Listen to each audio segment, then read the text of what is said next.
In the last video, somebody asked me to make a video about why flossing is so important and how to floss properly. I can't believe this never even crossed my mind, but this is literally going to be a video about why flossing is so important. And before getting started, I'd like to point out that I do realize you are all going to Google flossing and find research papers that say that flossing is not effective, not important, not healthy. You will also find research papers that say that mouthwash is more effective than flossing, brushing, whatever. Obviously, those mouthwash papers were sponsored by the companies that make mouthwash. And as for the flossing paper, I'm not even going to go there. It's unfortunate that Google doesn't really know the difference between what is real or what isn't real, or what is truthful or not truthful, or what is exaggerated or not exaggerated. And this is something that I deal with on a daily basis with patients coming in telling me all about things that they've Googled. So now let's talk about why flossing is so important. To get started, let's talk about a little bit of dental anatomy. Now, this is what your tooth looks like on the inside. This hard stuff on the stuff on top here, which is the white stuff, is the hard stuff, which is enamel, and it is almost entirely mineral. Inside that is the dentin. The dentin has some organic content to it. Organic content causes materials to be softer, more malleable, more flexible, all that good stuff. You also see that the enamel doesn't go past the gum line, and the pink stuff is the gum line, is the gum. So it's only on the top of the tooth. Now inside the dentin, which is the softer stuff here, you have the nerve of the tooth, or the pulp chamber of the tooth. The pulp chamber is on top of the root canal of the tooth, the canal system of the tooth. It's not always just a straight line. This is just a graphical depiction of what it looks like. Now, this tiny little chamber, which is actually very, very small, has 3 different sets of vessels in it. It has arteries, it has blood veins, and it also has a lymphatic system. So there's a whole network of these vessels inside this tiny, tiny little space. Yes, your tooth is actually alive. It also has nerves in there. I totally forgot about the nerves. The nerves are what make it hurt. And your tooth is fully alive. There's a positive pressure system inside your tooth, and it's pumping fluid inside there and pumping it out of the dentin. There's a whole system in this dentin, all the dentin material, and your tooth is alive, and it's healthy, and it's kept healthy because of all the vascular system inside of it. Now let's talk about what a cavity is and how a cavity actually forms.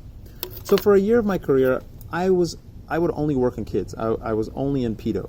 So in my residency, one of my attendings told me a story that really stuck with me. I only heard it once, and it was with me forever. And I usually start off like this.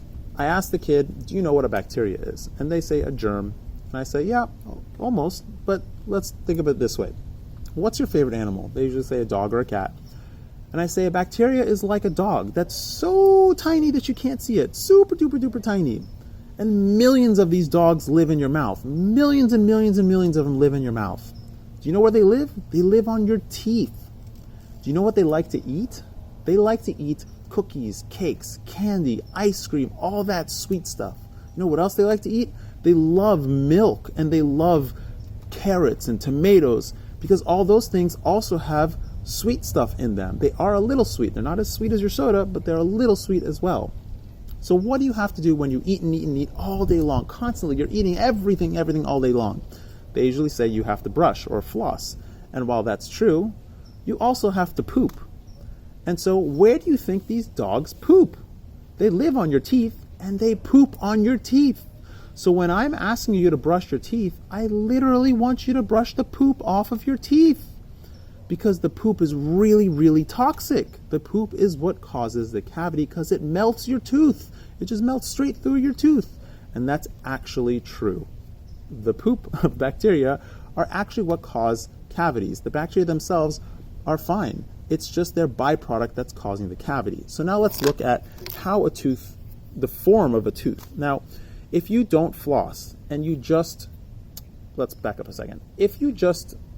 Let's forget about brushing and flossing for a second. Your teeth are lined up in a row. And if you just eat an apple or something hard, it will kind of, run down the side of the tooth, and it'll just knock off debris or whatever that's stuck on the side of the tooth. That's not really a big deal, and that's fine.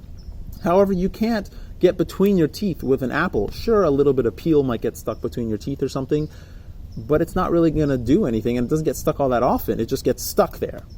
And so what you see here is a little black spot. And what that black spot is is a cavity, and that's a cavity that's forming because the bacteria have formed a home and live between the teeth. Now, the bacteria that actually cause problems like cavities, or the specific bacteria that causes cavities, well, it's not one, but the main one is called Strep mutans. Strep mutans is actually not the first bacteria to colonize the surface of the tooth. It's the second or the third, I don't clearly remember.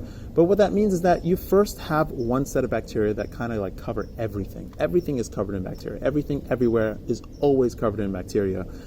And so the first colonizers live on the tooth. The second colonizers live on top of the first colonizers and actually eat the first colonizers as well as some other stuff. I think Strep mutans is a tertiary colonizer. I don't remember clearly, but I do know that they eat the other bacteria as well as carbohydrates, sugars. They can break down lots of stuff, and there's various different strains of Strep mutans. And at the end of this, I'll go over why some people have cavities and some people don't. But you can see here that what happens is that they form a home. They live on top of the other bacteria, and they get between the teeth where you're not flossing, and they start producing their byproducts, and they start causing cavities, which is this black spot. Now, the reason why flossing is so important, and it's not just important for getting food out from between your teeth. The reason it's important is because when you floss, you get between that contact point where they touch, where the teeth touch, and you disrupt the bacteria that are living there, trying to form houses and trying to, live there and cause problems. So yes, food that's stuck there is obviously not good.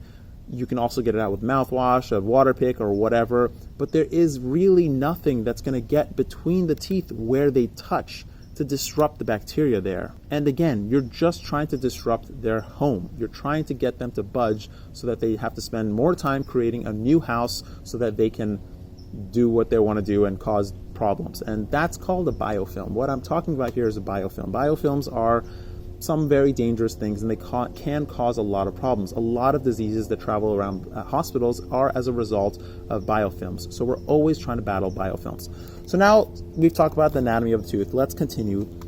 And so what happens is when you get that little cavity in between the teeth and you don't do anything about it, it makes it through the enamel, which is the really hard stuff. Once it gets past the enamel, it's in the dentin. And the dentin is much softer than the enamel, so it spreads out really quickly inside the dentin. Also, as you get closer to the middle of the tooth, the pulp of the tooth, the dentin gets softer and softer, and so the bacteria just make a straight beeline for your nerve.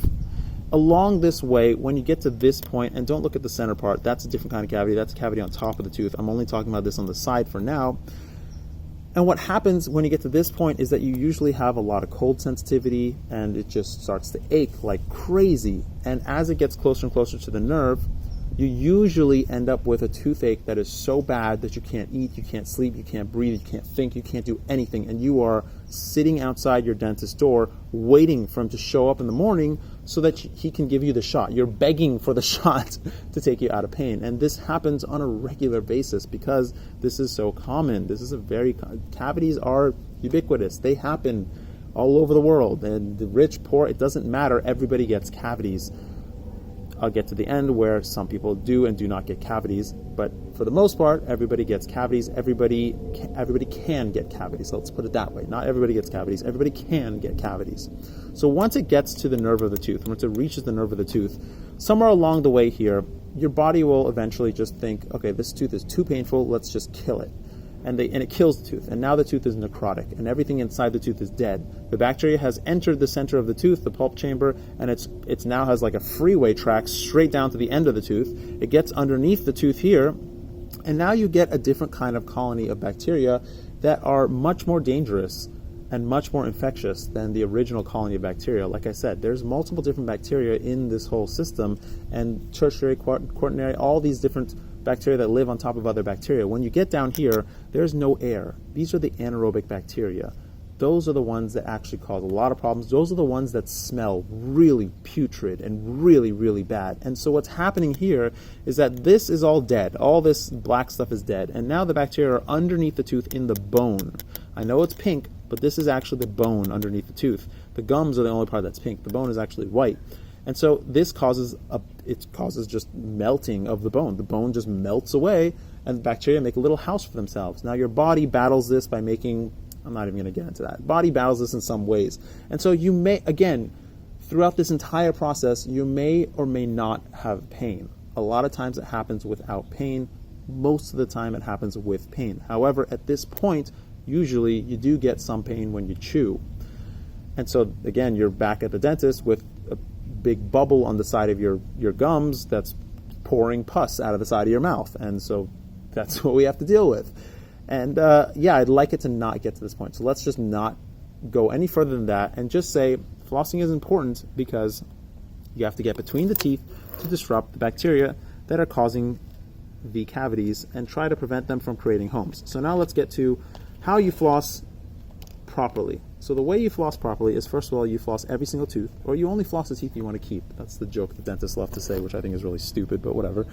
You take the floss, put it between the teeth. Once it's between the teeth, you go up and down on either side of both teeth, up and down, up and down, up and down, up and down, and you get everything, and then you pull it back out, or you can slide it back out the side.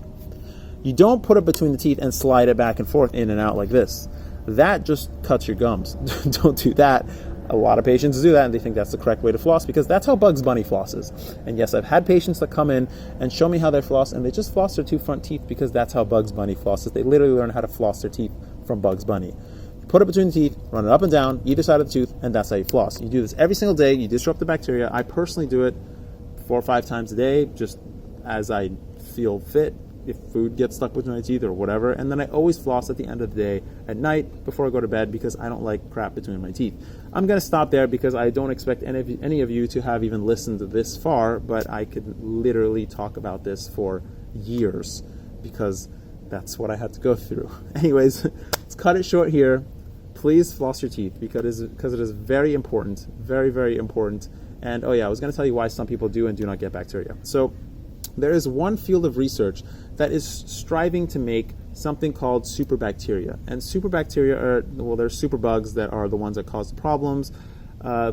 Lots of those, and those are actually very scary, and they're very, very scary. MRSA and all that stuff, very scary stuff. But superbacteria, there's research that people are trying to make superbacteria that, remember like I said, that there are first, second, third colonizers on top of these teeth? If you had a first colonizer that was wicked strong and just couldn't be eaten by the second colonizer, then you would never have second colonizers. And the bad bacteria, which is the third colonizers, I think they're the third colonizers, would also not form because there's nothing for them to eat and colonize on top of because they don't grow on the surface of the tooth. They only grow on the surface of other bacteria. So the idea behind this is that you now have bacteria that are super strong that reject other bacteria that can cause problems. Now, this isn't a perfect solution because, of course, other bacteria can form on top of these new bacteria that are super strong, and we don't know what those might be. We might make things even worse. Also, the good bacteria that we just created that are super strong can easily mutate into bad bacteria, so it just seems like a bad idea all around. However, there's still research going on in this area because it's interesting. It's interesting. People want to know why bacteria are the way they are and how to use bacteria. Today, biology is being used in so many ways that is kind of amazing. People are using yeast to make all sorts of molecules. A lot of the drugs that are on the market are created by bacteria in bioreactors just to make the molecules. So they put the bioreactor, give it the fuel, have the bacteria make all the stuff, then they kill all the bacteria and refine all of the actual drug that they were looking for in order to make the drugs that they're trying to make. And that's just one kind of drug that people make. Anyways, to pull it back into this discussion, some people have bacteria, or oral flora it's called, because there are thousands of different kinds of bacteria in your mouth that are just not as susceptible to the bad colonizers than other people. And also some people have enamel that has a slightly different structure that is not as susceptible to being dissolved by the bad bacteria. So somebody that has bacteria that are really good and strong, and then also teeth that are good and strong, is almost immune to cavities. I mean, my roommate in dental school has been my best friend since I was 5 years old, and I finally got him to come in for a dental exam, and he almost never brushed or flossed his teeth, and he came in and he had one cavity. And I couldn't believe it because I myself have many cavities, and most people do end up with cavities at some point in their life. Now, there are ways to protect against cavities. You can talk to your dentist about them. One of the main ways is to brush and floss your teeth. And the reason why fluoride is important, there's lots of research that says fluoride is the devil, is poison, is people are controlling, the Soviet Union is using fluoride to control their people. That's as far as the good research goes. That's not the truth. That's not actually what's happening. The way fluoride actually protects your teeth is in many different ways. I'm just going to talk about the one main way, which is your teeth constantly dissolve and reform throughout the day. When you eat food, your mouth becomes acidic and you actually dissolve some tooth structure. Your saliva actually has all the properties in it, all the molecules and chemicals, everything that are necessary to regrow the tooth structure that you just dissolved from eating that acidic food, that carbonated drink, that coffee. So if you are sipping a coffee all day long, you are always dissolving your teeth. You're not giving them a time to regenerate.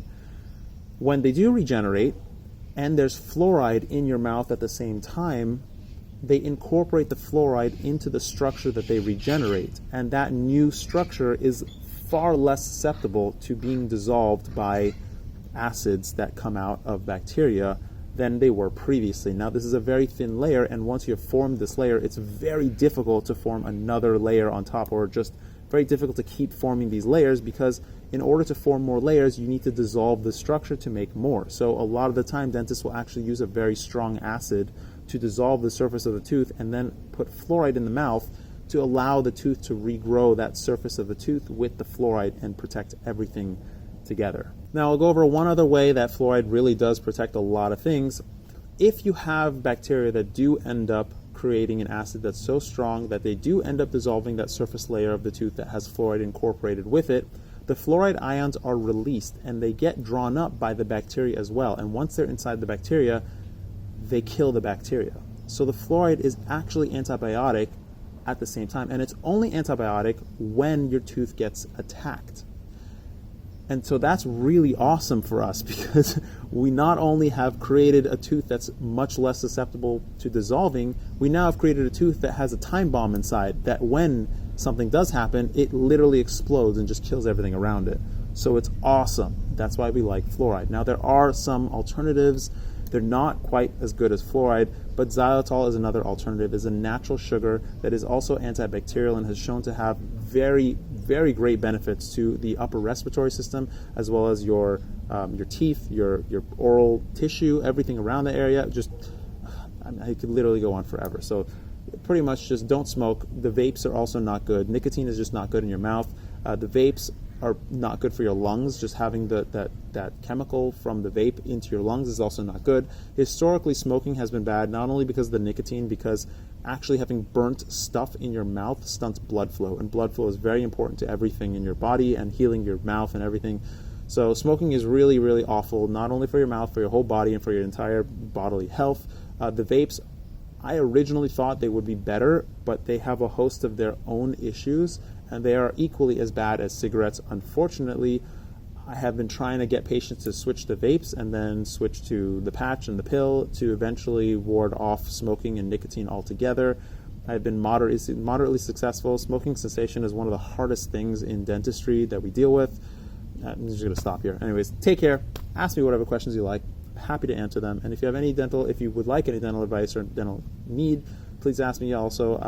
Currently I do a lot of implants. I do a lot of dental surgery and all that stuff.